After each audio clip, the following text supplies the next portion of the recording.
Bien, chicos, muy buenos días con todos. Vamos a empezar la clase del día de hoy. El propósito es conocer un poquito más sobre la oratoria, ya que hemos visto este tema al comienzo del bimestre. Sí, vamos a ver la oratoria entonces. Podemos decir en concepto que la oratoria es un conjunto de estrategias, de conceptos y de tácticas y también de técnicas que tiene cada persona para poder desarrollar sus diversas capacidades de comunicación oral. La oratoria no es imitar a otra persona, sino la oratoria es saber cómo explicar con tus propias palabras, es saber tener el porte, es saber también cómo saber expresarnos, ¿no? Dónde colocar nuestras manos, cómo va a ser nuestro lenguaje corporal también cuando nos dirigimos hacia otras personas. Es un arte la oratoria, es el arte de poder dialogar, de poder hablar, de poder persuadir también con nuestras palabras. Vamos a conocer un poquito de la historia de la oratoria. La oratoria nació en Sicilia y se desarrolló en Grecia fundamentalmente. Allí fue considerada como un gran instrumento para poder alcanzar prestigio y también poder político.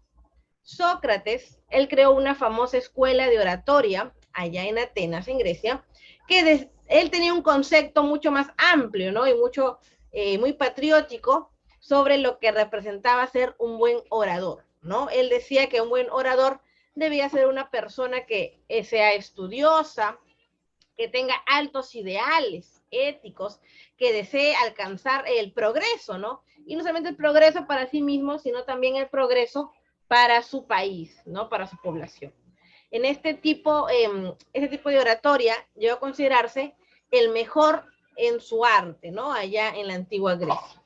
De Grecia, la oratoria va a pasar a la República Romana, donde Marco Tulio Cicerón lo fue perfeccionando, ya que sus discursos y tratados de oratoria han sido conocidos en la actualidad. La oratoria vamos a ver que va a influenciar poderosamente en el campo de la poesía y la literatura, y vamos a ver que la oratoria también forma parte, ¿no?, de los recursos expresivos que tenemos nosotras las personas. Pero la oratoria, y para ser un buen orador, yo no nazco, pues, ¿no?, con esa habilidad, sino son habilidades que vamos desarrollando en el largo camino de nuestra vida. ¿Ya, chicos? Los grandes oradores. Dentro de los grandes oradores de la historia podemos encontrar a Marco Tulio Cicerón, a Demóstenes, a Martin Luther King. Podemos también encontrar a Hitler, ¿no? Inclusive también él fue un buen orador, ¿no? Que podía persuadir allí con las palabras. Para ser un buen orador, su voz tiene que tener ciertas características. Su tono debe ser suave, debe ser duro, también conciso, ¿no? Debe también manifestar autoridad. La altura de la voz tiene que ser entre agudo y grave. El ritmo va a tratar de la velocidad con que nosotros nos expresamos, ¿no? Puede ser un ritmo muy rápido, tal vez cuando nosotros estamos cansados, por ejemplo, supongamos que hemos corrido, ya la persona me pregunta algo, yo me voy a sentir agitado, ¿cierto? Eso tiene que ver mucho con el ritmo al momento de poder tener yo, entonar con mi voz. El volumen también, ¿no? Por ejemplo, hemos visto exposiciones donde los estudiantes tienen muy buen volumen de voz, se les puede escuchar perfectamente, pero hay estudiantes que no, ¿no? Tienen que trabajar allí un poquito el volumen porque es muy bajito, no se logra escuchar. El modo de hablar también va a incluir nuestro tono, si es suave, duro, la enunciación, ¿no? La pronunciación también. La vez pasada en oratoria habíamos conversado que tenemos que evitar las muletillas, ¿no? Por ejemplo, muletillas como es, que a veces repetimos y sin darnos cuenta, cuando exponemos, allí salen a lucir, ¿no? Es por ello que antes de realizar una exposición, tenemos que practicar, tenemos que ensayar qué es lo que se va a decir para poder tener las palabras exactas al momento de la exposición. ¿Cuáles son los fines de la oratoria? ¿Cuál es su finalidad? ¿Por qué hay que trabajar esta habilidad de la oratoria? Primero, porque la oratoria nos va a enseñar, ¿no? Nos va a enseñar a través del discurso, ya que se va a entregar aquí un mensaje. Orientar, porque según los conocimientos que vamos nosotros adquiriendo, nos va a servir la información y la acumulación de datos. El poder convencer también. Hay personas que utilizan la oratoria para convencer. Por ejemplo, hemos estado en campaña política, ¿cierto? La señora Fujimori y el señor Castillo utilizaban la oratoria en sus mítines para poder convencer, ¿no?, a las personas que voten por ellos. Persuadir. La oratoria tiene como finalidad persuadir porque nos va a hacer mover aquí la sensibilidad del ser humano, ¿no? Volvemos al ejemplo de los políticos. Ellos cuando están en sus mítines hablan mucho de su vida también, ¿no? Para nosotros poder conmovernos y decir, ah, esta persona se parece mucho a mí, ¿no? Ha vivido esto, ha pasado por esto, entonces yo le voy a dar mi voto, ¿no? Es una finalidad de la oratoria. Y poder deleitar también con las palabras, pues, ¿no?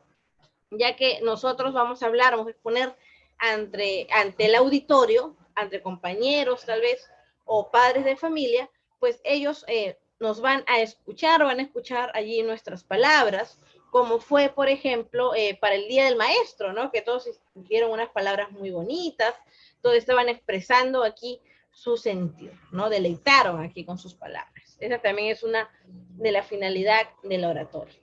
Muy bien, chicos. En la oratoria también existen tipos. Encontramos la oratoria política, que está orientada, pues, ¿no?, a los asuntos del Estado. Por ejemplo, ahora que estamos viviendo estos meses con las elecciones, aquí interviene la oratoria política. Existe también la oratoria forense, que su finalidad es jurídico, ¿no? Va a ejercerse ante jueces o ante tribunales de justicia. En este caso, la oratoria forense sería muy estudiada por las personas que estudian derecho, ¿cierto? Ellos practican la oratoria forense. La oratoria académica, vamos a ver que se van a desarrollar temas de carácter científico, carácter artístico también, y de diversas especialidades, ¿no? Tiene, por ejemplo, muchos temas para poder escoger y para poder exponer. También nos va a ampliar nuestros conocimientos a través de la cultura general. Algunos consejos para tener en cuenta al momento de dar la oratoria, ¿no? Al momento de poder exponer, tener una ponencia. No distraernos con el auditorio, ¿no? Imaginemos que vamos a exponer. En el colegio tal vez nos sentimos un poco nerviosos y nos distraíamos con mi compañero, mi compañera que me miraba. Tenemos que evitar ello. No decir absolutamente, ¿no?, algo que yo no sé. Yo tengo que estudiar muy bien lo que yo voy a exponer. Yo tengo que estudiar muy bien, por ejemplo, si voy a exponer sobre las culturas, tengo que dominar el tema y tengo también que preparar mi material, ¿cierto?, para poder exponer. Tengo que pronunciar de manera correcta y articular también las palabras, porque si no pronuncio bien, no articulo bien mis palabras, no se va a entender lo que yo quiero decir, lo que yo quiero comunicar. Tengo que tener cuidado con las muletillas, ¿no? Con el es, que tengo que evitarlas al momento de exponer. Utilizar un lenguaje directo, un lenguaje también afirmativo, ¿no? Y también dependiendo al público al que me dirija. Por ejemplo, si yo voy a estar ante un juez en la oratoria forense, tengo que hablar con términos de derecho, ¿cierto? Pero si yo voy a estar hablando, tal vez, o voy a exponer algún tema hacia profesores, o tal vez hacia compañeros, cuando yo estoy en la universidad, pues el lenguaje tiene que ser más coloquial, ¿no? Más familiar, para que se pueda entender tanto emisor como receptor. Y también, muy importante, es saber del tema que nosotros vamos a hablar, vamos a exponer.